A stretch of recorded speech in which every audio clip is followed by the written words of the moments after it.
পাঁচই আগস্ট দেশে প্রেসিডেন্ট হাসিনা সরকারের সরাবার পরে যে সমাজতান্ত্রিক দল বসছে, এই দল বসার পরে আমাদের 160 জন শ্রমিককে বিনা নোটিশে ছাঁটাই করা হয়েছে।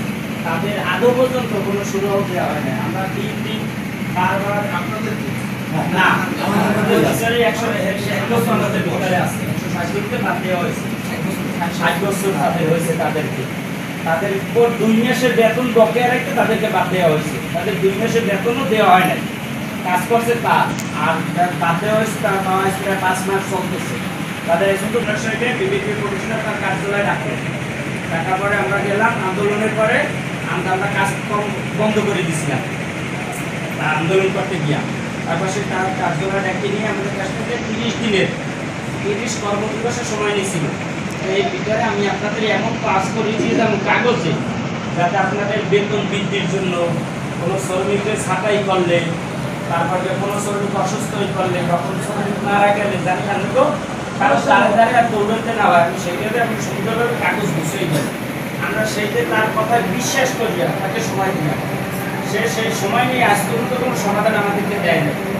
আরও ঈদের সময় বললো সেই 160 জন লোকরে 20,000 টাকা করে ধার অর্থ দেবে, কিন্তু তাও দেয় নাই। শুধু 3 দিন সময় নিয়ে ঘুরতেছে।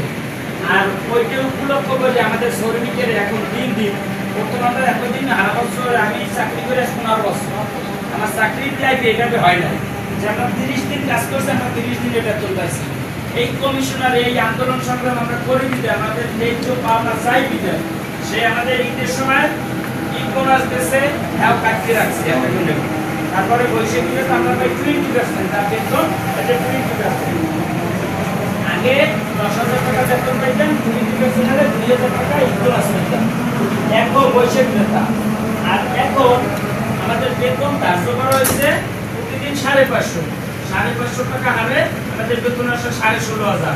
আমরা সেই অনুপাতে বৈশাখী বেতা পাবো 3300 টাকা। আমাদের সে বৈশাখী বেতা দিয়েছে 1400 টাকা, আর বৈশাখী বেতা দেয় নাই।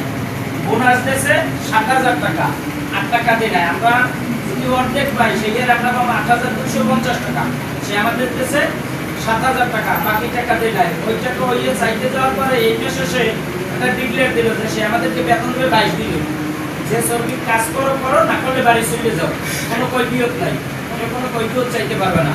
আর বোনাস দেবে না। কোরবানিতে আমাদের যে কোরবানির উৎসব পাতা যেটা সেইটা সে দেবে না। আমরা চাইতে যাওয়ায়, আমরা কথা বলতে যাওয়ায় সে আমাদেরকে হুমকি দেন, আমাদের চাকরি থেকে বঞ্চিত করবে। তারা গেছে গিয়ে কোনো ফয়সালা আমরা পাবো না। তারপর আমাদের যারা আছে, যারা বেশি টাকা পাবো, এদের বিনা নোটিশে চাকরি থেকে আজকে ভালো লাগে না, সুপারভাইজারের বলিয়ে দেয় অমুকের কাজে লাগাবে না, অমুক ড্রাইভারের গাড়ি লই নামতে দেবে না, অমুক আপনার কাছে আমরা আসছি একটু দোয়া চাইতে আর ব্যথা জানাইতেছে। আর আপনাদের কাছে ফরিয়াদ করি যে চেষ্টাটাই আপনি আমাদের জন্য নামছেন, বরিশালবাসীর জন্য যে চেষ্টায় নামছেন, যে যদি হাসিনা সরকার 41 বছর পর মামলা করিও তার রায় পাইতে পারে, আমরা কেন ন্যায্য করার অধিকার মামলা করে রায় পাবো না? আশা করি চাষাজান যে বলছে যে আমরা যে মামলাটা আমাদের বরিশাল হাইকোর্টে চলতেছে, ওইটা হাইকোর্টে যাইয়া আমরা যাতে আমাদের মধ্যে মেয়র নির্বাচিত হয়ে আসতে পারেন, আমরা আল্লাহর কাছে সবসময় সেই ফরিয়াদ করি। আল্লাহ পাশে আমাদের মনের আশা পূরণ করে দেয়, সেই দোয়া করবেন। আর দোয়া করবেন জানি আমরা এই জয়ী ঝামেলা থেকে আল্লাহ পাকের কাছে মুক্তি পাই। আর এইটা আমরা কিভাবে সুন্দর সমাধান পাইতে পারি, আমরা একটু সকল মেহনতি মানুষের পাশেই দাঁড়ান। এই অটো শ্রমিক, রিক্সা শ্রমিক, দিন মজুর সকলের পাশে দাঁড়ান। মেহনতি আমরা তার কোনো সময় আপনার কাছে আসা হয় না, এই বিষয় এটা বাস্তবতা। কিন্তু আমরা যখন আপনার কাছে আসছি, আপনারা আমাদের দিকে একটু লক্ষ্য দেন, কারণ বলছে সিটি কর্পোরেশন দেখাইছি।